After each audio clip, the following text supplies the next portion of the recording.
रत्नागिरीमध्ये आज ईद ए मिलाद मोठ्या उत्साहामध्ये साजरा करण्यात आला। यावेळेस धनंजी नाका येथे मारुती मंदिर मार्गे थिबा पॅलेस मार्गावरती रॅली काढण्यात आली। या रॅलीमध्ये मोठ्या संख्येने मुस्लिम बांधव सहभागी झाले होते। राष्ट्रीय स्वयंसेवक संघाचे सरसंघचालक मोहन भागवत यांनी हिंदू धर्माबाबत मोठं विधान केलं। हिंदू धर्म हा एक वैश्विक मानव धर्म आहे। हिंदू धर्म सर्वांचे कल्याण करतो असं मोहन भागवत यांनी म्हटलेलं आहे। मागासवर्गीयांच्या 1 लाखांपेक्षा अधिक नोकऱ्या चोरीला गेल्या असा आरोप राष्ट्रीय ओबीसी महासंघाच्या दीपक जाधवांनी केला। धाराशिव जिल्हाधिकाऱ्यांना निवेदन देत चौकशीची मागणी जाधव यांच्याकडून करण्यात आली। चीनमध्ये कुत्र्या मांजराची संख्या वाढते आहे। लोकसंख्येच्या नियमांनंतर देखील तरुणांमध्ये कुत्रे मांजर सांभाळण्याची क्रेज वाढते आहे। 2030 पर्यंत 4 वर्षांच्या मुलांच्या लोकसंख्येच्या कुत्री मांजरांची बरोबर लोकसंख्या होण्याची शक्यता वर्तवली जाते।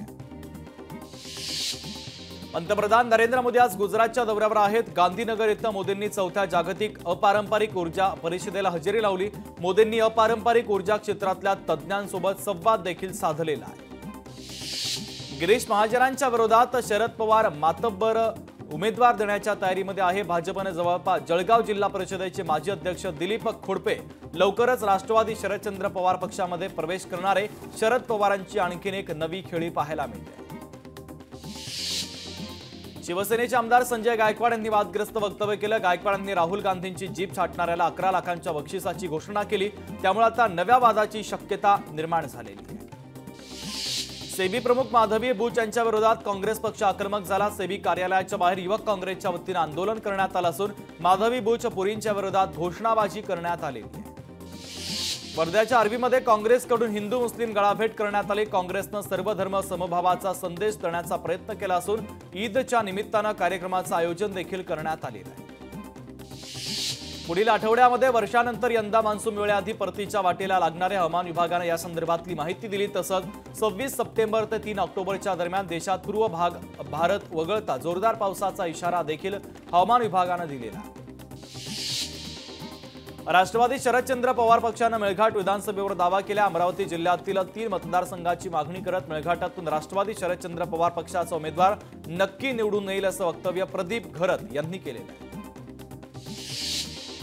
पंतप्रधान नरेंद्र मोदी यांनी भारतात नवी 7 कोटी घरांची निर्मिती होणार असल्याचा संकल्प केला तर 3 कोटी घरांची निर्मिती सुरू झालेली आहे। पंतप्रधान नरेंद्र मोदी यांच्याकडून वंदे भारत मेट्रोच्या नावात बदल करण्यात आला। वंदे भारत मेट्रोचं नाव आता भारत रॅपिड रेल्वे म्हणून ठेवण्यात आलंय। तर अहमदाबाद भुजच्या दरम्यान पहिली भारत रॅपिड रेल्वे धावणार आहे। शरद पवारांनी मुख्यमंत्री शिंदेंना पत्र पाठवलं। स्पर्धा परीक्षेतील विलंबाबाबत पत्र लिहिलं असून शरद पवारांनी एकनाथ शिंदे यांना भेटण्याची मागणी केलेली आहे। नागपुरातील धरमपेठमध्ये लावण्यात आलेल्या फलकातून सरकारी अधिकाऱ्यांना सद्बुद्धी दे असं गणरायाला साकडं घालण्यात आलं।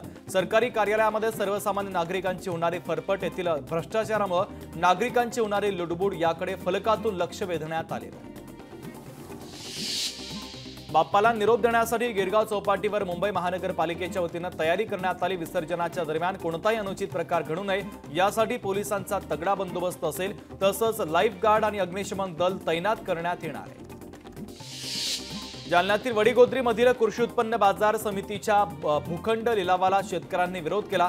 शेतकऱ्यांनी संपादित जमिनीचा मोबदला मिळावा या मागणीसाठी आता उपोषण सुरू केलं आहे। यवतमाळमध्ये ईद ए मिलादच्या निमित्तानं मुस्लिम समाजाच्या वतीनं आज भव्य जुलूस काढण्यात आला। हा जुलूस यवतमाळच्या कळंब चौकातून शहरात काढण्यात आला असून मोठ्या संख्येनं मुस्लिम बांधव यामध्ये सहभागी झालेले आहेत।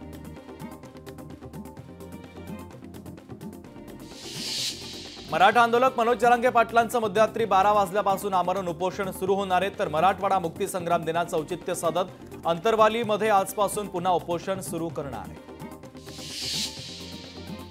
दिल्लीच्या नव्या मुख्यमंत्र्यांच्या नावावर आजच शिक्कामोर्तब होणार असल्याची चर्चा आहे। या प्रकरणी केजरीवाल यांच्या निवासस्थानी महत्त्वाची बैठक सुरू होणार आहे। राहुल गांधी अमेरिका दौऱ्यातून भारतामध्ये परतले आहेत। राहुल गांधी यांनी आरक्षण आणि शिखांबाबत केलेल्या विधानामुळे गांधींचा हा दौरा चांगलाच गाजलेला आहे। दक्षिण सोलापूर विधानसभा मतदारसंघामध्ये उमेदवारीसाठी रस्सीखेच सुरू आहे। सोमनाथ वैद्य यांनी भाजपकडून उमेदवारी मिळावी म्हणून अर्ज दिलाय। तर मग भाजप आमदार सुभाष देशमुखांना आव्हान निर्माण झालेलं आहे। पंढरपूरमधील राज्यव्यापी आमरण उपोषण आज 8व्या दिवशी देखील सुरूच आहे। आज 4 वाजता धनगर समाजाची राज्यव्यापी बैठक होणार आहे। या बैठकीमध्ये आंदोलनाची पुढची दिशा ठरवली जाणार आहे।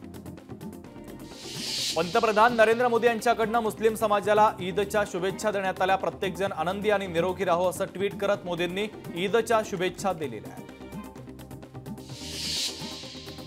महाबळेश्वरमध्ये 250 इंच पावसाची नोंद झाली तर 2 दिवसांपासून पावसाची संततधार सुरू असून नागरिकांना पाऊस थांबण्याची प्रतीक्षा लागलेली आहे। बीड, लातूर आणि धाराशिवला 2 वर्षांनंतर मांजरा धरणातून पाणी मिळणार आहे। त्यामुळे तिन्ही जिल्ह्यातील शेती क्षेत्राला मोठा फायदा होणार असून कृषी सिंचन क्षेत्र वाढणार आहे। उत्तर प्रदेशामध्ये पुन्हा पुराचा धोका निर्माण झाला। अयोध्येमधील शरयूला पूर आला असून नदीचं पात्र धोक्याच्या पातळीवरून वाहत आहे।